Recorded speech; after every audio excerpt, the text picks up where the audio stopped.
হঠাৎ গল্প করতে করতে বড়মশাই বলল আজকে রাত্রের ডিনারটা বাইরে করব। যেমনি বলা সেমনি কাজ। আমরা ঝটপট করে রেডি হলাম, কারণ রাত্রে রান্না করতে হবে না, এর থেকে বড় গুড নিউজ আর এই গরমে কিছুই হতে পারে না।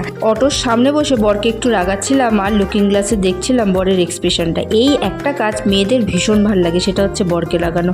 আপনারা কে কে আমার সাথে একমত একটু বলবেন। যাই হোক, এরপর আমরা চলে গেলাম ব্লু স্টার রেস্টুরেন্টে। আর এই ব্লু স্টার রেস্টুরেন্টের ইন্ডিয়ান খাবার আমার ব্যক্তিগতভাবে ভীষণ পছন্দের। অ্যাট ফার্স্ট আমরা স্টার্টারে অর্ডার করেছিলাম মালাই কাবাব আর প্রন এগ ডেভিল। তারপর এলো মেন আইটেমে ছিল ভাত, পোস্তর বড়া, ছিল কচু পাতা চিংড়ি, সোনামুগের ডাল, চিতল মাছের মুইঠা আর শেষে মিষ্টি।